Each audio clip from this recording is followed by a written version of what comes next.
टीव्हीच्या नेटवर्क माध्यमातून पूर्ण मुंबईतल्या प्रमुख चौकांमधली परिस्थिती काय आहे, अग्निशामक दलांच्याकडनं घेतलेल्या माहितीच्या आधारावर तिथली परिस्थिती काय आहे, मुंबईतल्या शाळा महाविद्यालयांच्या परिसरातली परिस्थिती काय आहे, मुंबईतल्या उपनगरीय रेल्वे या ठिकाणच्या परिस्थितीचा आढावा, बरोबरीने ज्या ठिकाणी असलेला डोंगर किंवा सखल आणि उंच भाग या भागातल्या परिस्थितीचा नेमका आढावा त्या ठिकाणी मी घेतला। या ठिकाणी मला हे जरूर नमूद करायचं आहे की मुंबई महानगरपालिका प्रशासन असो, मी स्वतः पोलीस आयुक्तांशी बोललो, सह आयुक्त पोलीस ट्रॅफिक यांच्याशी बोललोय आणि बरोबरीने या सगळ्यामध्ये सर्व ठिकाणी महापालिका असो, पोलीस असो, अन्य यंत्रणा असो यांचे अधिकारी हे ऑन साईट जागेवर आहेत। उपनगरीय रेल्वे थोड्या उशिराने काही ठिकाणी चालल्या आहेत, पण पूर्ण बंद पडल्या आहेत अशा पद्धतीची माहिती समोर आलेली नाही आणि त्या बंद पडू नये म्हणून त्या ठिकाणच्या व्यवस्था या चोख करावा अशा पद्धतीची चर्चा आपण केली। महत्त्वाच्या टर्मिनल्स दादर असो, CST असो, कुर्ला असो, अन्य ठिकाणी सायन असो, या ठिकाणी जर जास्ती प्रवासी संख्या उशिरा रेल्वे चालल्यामुळे जर झाली, आता तशी परिस्थिती नाही आपण झालीच, तर त्या ठिकाणी BSTच्या बसेसच्या व्यवस्था करणे याबद्दलचा आढावा आणि तशा सूचना दिलेल्या आहेत। मुंबईतल्या दुपारच्या सत्रातल्या शाळा आणि महाविद्यालयांना पण त्या ठिकाणी सुट्टी दिलेली आहे। सकाळच्या सत्रामध्ये असलेल्या गेलेल्या शाळेतील विद्यार्थ्यांना, शिक्षकांना आणि अन्य लोकांना सुखरूप घरी जाण्याच्या व्यवस्थेमध्ये प्रशासकीय यंत्रणा त्या ठिकाणी कामाला लागण्याच्या सूचना आपण त्या ठिकाणी दिलेल्या आहेत।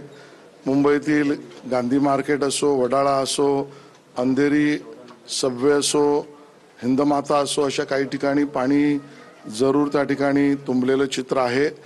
त्याचा निचरा होण्यासाठी, समुद्रमार्गे निचरा होण्यासाठी काही अडचणी असतील तर त्या दूर करण्याच्या विषयातल्या सूचना दिल्या आहेत, त्याला कामाला गती त्या ठिकाणी मिळालेली आहे।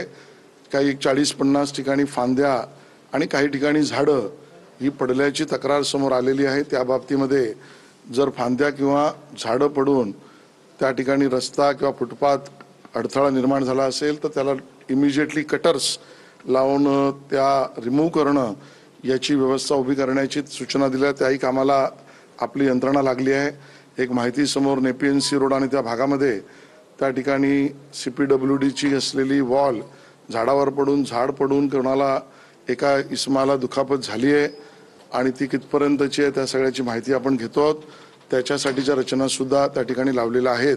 बरोबरीने पंपिंग स्टेशन्स हे पूर्ण क्षमतेने पंप करून जमिनीकडून समुद्राकडे पाणी निचरा करणं या कामाला त्याचा आढावा घेतला आहे, त्याची संपूर्ण व्यवस्था लावलेली आहे। ज्या सखल भागामध्ये पाणी तुंबण्याच्या तक्रारी आल्या आहेत तिथे पंप्स हे ॲक्टिव्ह झाले आहेत ना, नसतील तर ते ॲक्टिव्ह करण्याच्या बाबतीतला सुद्धा आढावा घेऊन त्या सूचना त्या ठिकाणी आपण दिलेल्या आहेत।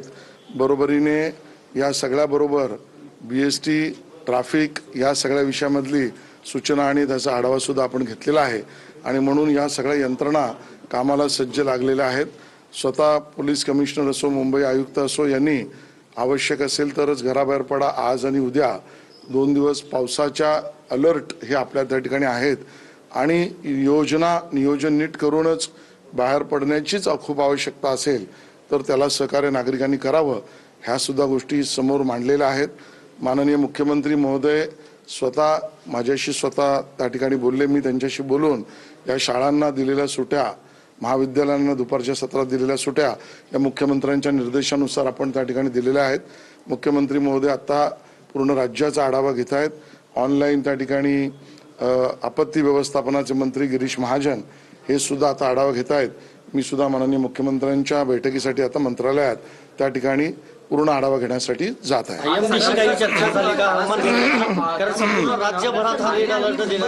या दोन्ही जिल्ह्यांना रेड अलर्ट देण्यात आला, उद्याच्या बाबतीत काही निर्णय घेतला जाणार आहे? कारण का आज सकाळच्या सत्रात अंदाज न आल्यामुळे शाळा सुरू झाल्या आणि त्यानंतर आपण दुपारच्या सत्रातील शाळा बंद केल्या।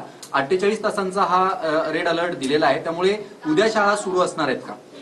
हे खरं आहे की वेधशाळेने दिलेला अंदाज हा आज आणि उद्या दोन्हीचा काळजी घ्यावी असाच आहे। या विषयामध्ये पूर्ण माहिती घेण्याचं काम त्या जिल्ह्यातून जिल्हाधिकाऱ्यांच्या मार्फत नगरपालिका महानगरपालिका व्यवस्थापन कक्ष या माध्यमातून आपत्ती व्यवस्थापनाच्या विभागाचे मंत्री गिरीश महाजन आत्ता ऑनलाईन बैठक घेतातच आहेत. माननीय मुख्यमंत्र्यांबरोबरच्या बैठकीत आज आणि उद्या वेधशाळेने दिलेल्या पूर्ण अंदाजाच्या आधारावर राज्य सरकार निर्णय करेल. तो थोड्या वेळात माननीय मुख्यमंत्री महोदयांबरोबरच्या बैठकीत घोषित आहे. सर हिंदी में जानना चाहेंगे तीन सर्कलमध्ये काही मुलं अडकल्यामध्ये बसण्याची काढण्यात आलं सुखरूप, पण असं कुठं परिस्थिती झाली तर त्या संदर्भात काही विशेष निर्देश आहेत का? 100% सगळ्या मुलांना सुखरूप घरी घेऊन जाण्याची व्यवस्था करण्यासाठी सगळ्या प्रशासकीय यंत्रणांना रस्त्यावर हजर राहण्याचे निर्देश माननीय मुख्यमंत्र्यांनीच दिलेले आहेत. त्याचा आढावा मी सुद्धा आता घेतलेला आहे.